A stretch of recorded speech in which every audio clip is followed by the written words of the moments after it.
So, hello everyone. My name is Max Kret.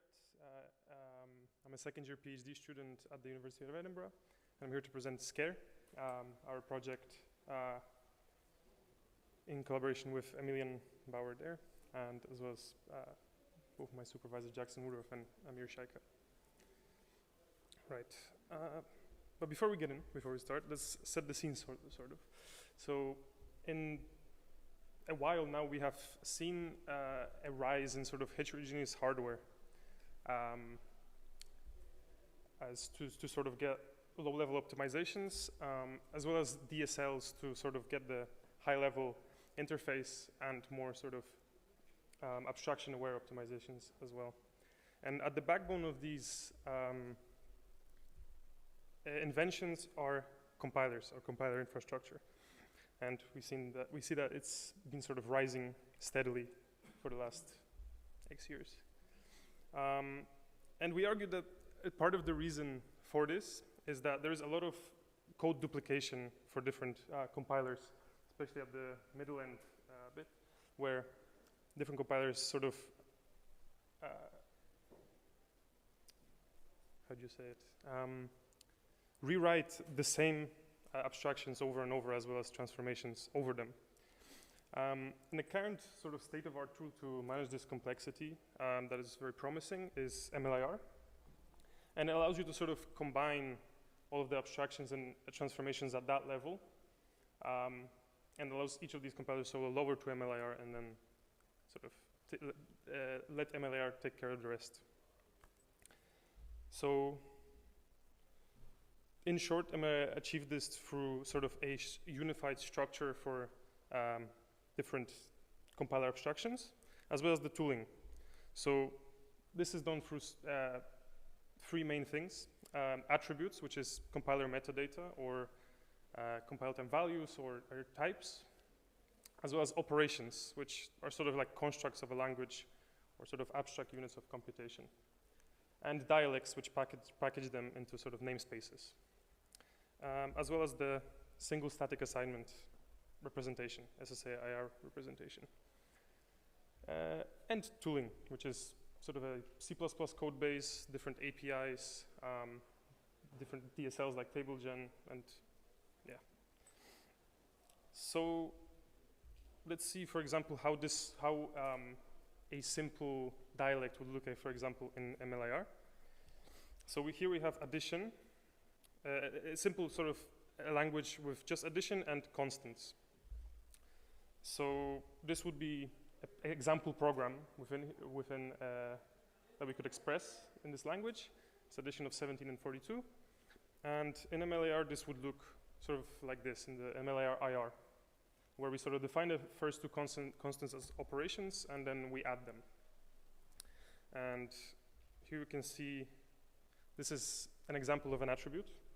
So, yeah, and this is an example of an operation, whole thing, and this sort of structure that you can see where we sort of define 1, 2, and then add them together and produce 3 is the SSA structure. So sort of static single assignment. Right, so that's great. One would think once you learn all these things, right, it would be easy to sort of get started with efficient compiler development. So yeah, let's go for an example of writing MLIR. Right, so on the left-hand side, we have sort of a high-level operation which defines an even integer constant that contains a compile time value, so a constant value, as well as produces a SSA result value, right? And on the right-hand side, you can see the C++ code. So it's a bit of a mess. It's a bit hard to read, but the key point is that the way to do this, the way to express this in MLIR is through sort of generically typed lists that are then indexed through getters. So on the value integer, this is actually gotten for this get properties, which is a method that indexes into a sort of struct or a dictionary in C++, and then it's cast to an integer type, and the result is indexed over a generic list of values or attributes. And here you can see the casting back to its sort of original type. And how you wonder how we actually verify the logic or the types of these things. Well, it's at runtime for this sort of verify function. Yes. So that's also a lot of boilerplate. Can we do better? And yes, we can. MLIR has this tool called TableGen, which is a sort of operation specification language, this DSL within the framework, that allows you to more sort of declaratively define operations. And here we can see that, that the value as well as its types and the result as well as its types is sort of contained within the sort of signature of this. And where's the logic that verifies the typing information? Well, it's auto-generated, sort of, yeah. So how about more complicated constraints at TableGen? They're written in C++, of course. So we actually haven't implemented our logic yet to verify that an operation is supposed to be even, right? Which is there. And since TableGen is sort of only a specification language, it actually does not have Turing complete capabilities. So the way to do this is just write C++ code as text, which is then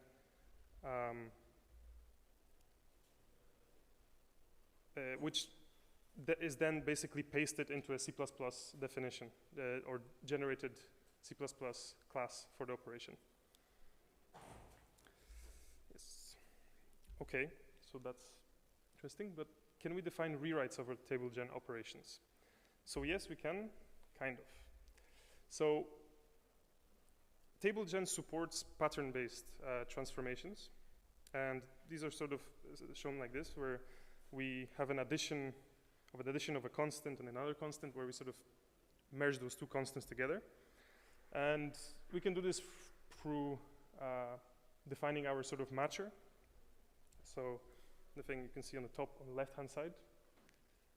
And then defining what we produce based off of this, right? So it's kind of like pattern matching, but implemented in TableGen. And it is a graph pattern matching transformation infrastructure. So it's DAG to DAG. Yeah. So what about more complicated rewrites? They're also written in C++, of course, right? So this is an example of a transformation in MLIR codebase. I don't really know what it does, to be honest. But the important bit here is this part, which is actually a problem of the generically typed operations that they have. And it allows you to do things like this, where you sort of manually check the types of different components of operations. And crucially, we can see here at the very bottom, I don't know if I can show this, that once we're sort of done with checking, when we only have one option left, we sort of just cast it to the relevant type. And this is a maintenance problem because if we actually go back and change our operation definition, this won't get flagged by the compiler and it will fail sort of unexpectedly at some point. Right, so now we could see a more clear picture of the MLIR ecosystem, and it maintains a sort of steep learning curve, right? It features advanced concepts within it, like template metaprogramming, and sort of fragmented tooling, where you sort of, sometimes use TableGen for certain things, but then you actually need to fall back on C++ when you can't express them. So this brings me to goal for ScaIR, right? And in short, we want to create a framework that has a sort of high-level native interface within Scala, but a low-level performance of the sort of C++ code base of MLIR. Yes, so here is sort of a high-level framework diagram. Yeah, It's written in Scala, so we essentially wrote the framework in Scala. It features a shared MLIR structure, so we use the same IR structure as MLIR, so with dialects, attributes, operations, etc. And it's completely standalone, so it's a complete re-implementation of MLIR in Scala. And these come with benefits such as the shared MLIR structure allows us to sort of trivially interoperate with MLIR itself, where we pass the IR through a textual format into MLIR. And its sort of standaloneness allows us to, and its high-level interface allows us to more easily sort of prototype new things and teach these sort of core compilation concepts to a wider community or to aspiring new compiler engineers. So how do we write operations in Scala? Well, there are just case classes, right? We include the name as well as the type value within the signature of operations, and where's the logic that verifies the typing constraints? Well, it's already contained within the type signature. So they're correct by definition, right? Like when we define them or we instantiate them, we already know that they're correct. So we don't need to do any casting as well. And what about transformations? It is also just Scala, right? So we have the same transformation as before, where we sort of merge the two constants here. And we just use simple Scala pattern matching, right? So we have case classes that automatically derive the necessary apply and nullify functions. So we get this kind of for free with sort of minor additions, such as the owner class, which is a simple extractor, as well as this pattern function, which is basically just takes in a partial function and allows us to sort of neatly replicate the API of TableGen, but natively and with little effort. So yeah, it's just basic pattern matching in Scala. Right, so sort of to summarize the differences and compare the TableGen and ScaIR. TableGen sort of, TableGen is a separate DSL. So it has a separate syntax to sort of C++, and also a separate compiler that needs to be maintained within the framework. It features untyped C++ code that gets pasted into the sort of generated class definition. You have this sort of fragmentation, right, where the operation you define in TableGen, but actually the actual class exists within C++, and you transform it sometimes in TableGen and sometimes in C++. And you have these sort of generically typed lists that you define getters over, and you need to re-verify your typing constraints at runtime. And to compare this with ScaIR, it is just Scala, right? Yeah, that's it. And with an added sort of, I guess, contribution or thingy where our types are contained within the signature. So our data structure for these operations is actually entirely different.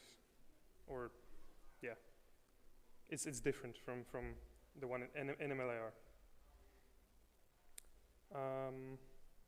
Where we sort of have this sort of specific interface, and then and in MLIR you have this generic interface and getters over it. So how do we do it? We use Scala's metaprogramming, right, to get this sort of zero-cost abstractions. And this is mainly through this, the core of this is this type class that we define, this companion type class, where the generic API that is otherwise present in MLIR operations, we include here. And it's necessary for context-agnostic transformations where we don't actually know the exact type of our operations, but we nonetheless need to access their components. We have a mutable unstructured class, which is sort of an escape hatch that allows us to sort of lower our typing constraints and sort of fall back on this MLIR like generic class.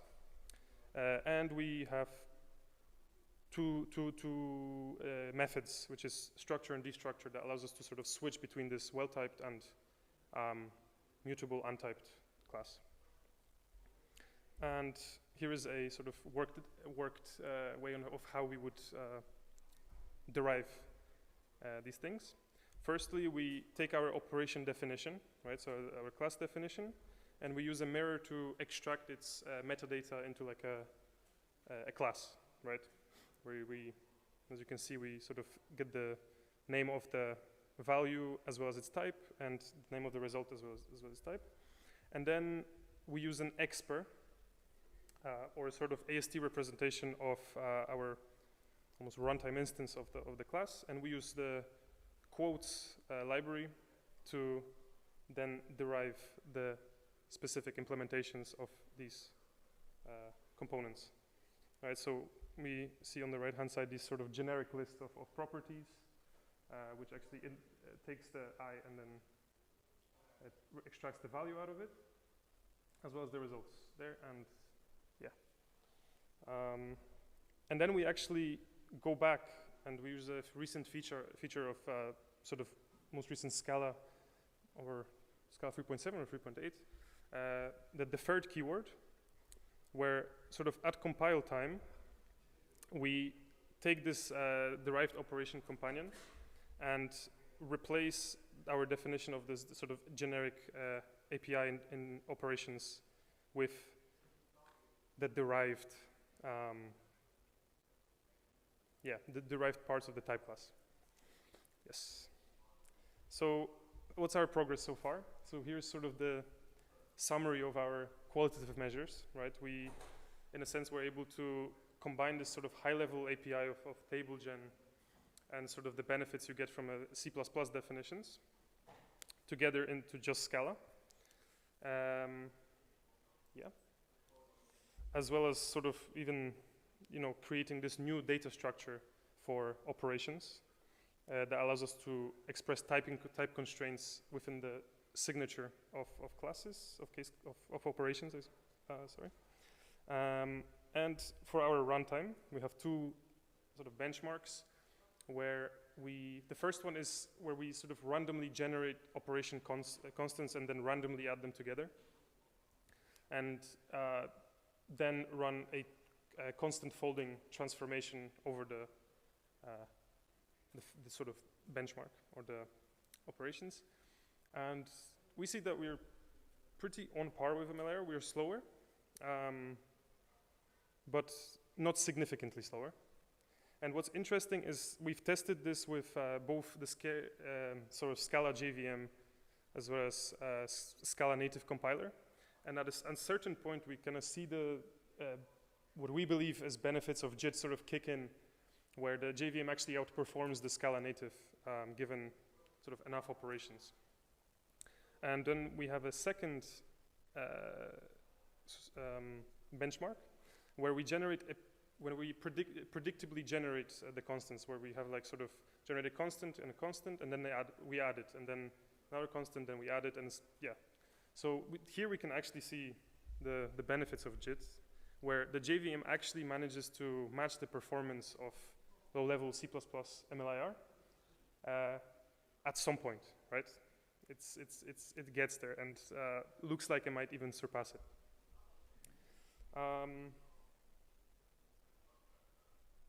Well, yeah, the Scala native compiler sort of stays the same. So yeah, so takeaways. MLIR is a great tool. It allows you to sort of make use of sort of an extensive library of abstractions as well as transformations over them, and gets rid of the need to rewrite these in separate compilers over and over again. But it has a steep learning curve, and it could be very intimidating for people who want to just get started with the framework.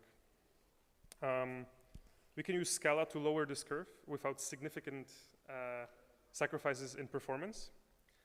And we're sort of opening the MLIR ecosystem to a wider JVM community where we sort of can communicate with MLIR through this shared textual format, sort of very trivially, right, by emitting MLIR.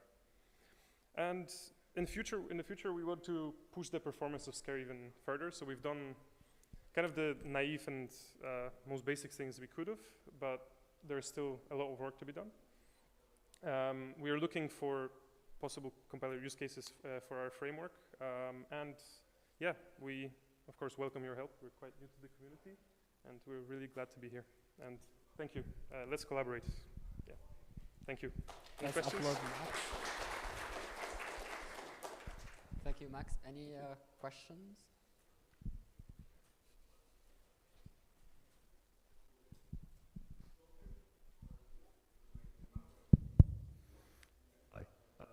Thank you. It was a great presentation. Thank you very much.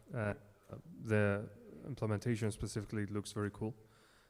I'm a little bit worried about the because it looks like it's 1 order of magnitude slower, right? And it's that MLIR is already very slow.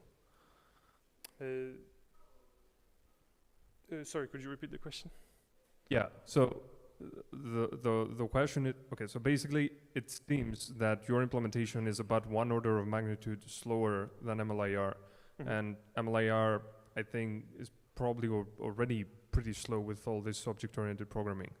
Mm-hmm. So like in LLVM, for example, if a commit now that they're trying to improve the performance or actually not degrade it mm-hmm. anymore, and so a commit that is like 3-4% slower mm-hmm. Mm-hmm. doesn't get accepted. So what do you think about that? Yeah, so you're right, but I think seeing these graphs makes us quite hopeful, because there is a lot that we still haven't done, and we have this sort of new data structure for operations that allows us to include the types within the signature, and there is a lot of work that where we want to leverage this typing information at compile time, and then, for example, optimize our pass pipeline or like rewrites to sort of create a more optimized version of it, because currently it's sort of paying the cost of being generic, where it allows you to express pretty much anything, but yeah, it's hard to optimize it specifically. So yeah, what I'm getting at is the transformation pipeline is also quite generic, where you sort of have a list of transformations and then you sort of exhaustively apply them, and then you can do things manually to optimize it. But what we want to do is leverage the typing information and optimize the pass pipeline to make it faster. And then things like this, where we can leverage this type of information from the data structure to actually to make a more to specialize our verification, for example, at runtime, things like that. Just essentially include more typing information, more types everywhere, and hopefully it gets better. Cool. Thank you for the question. Yeah. Thank you, Max, for the presentation. Let's give him a round of applause.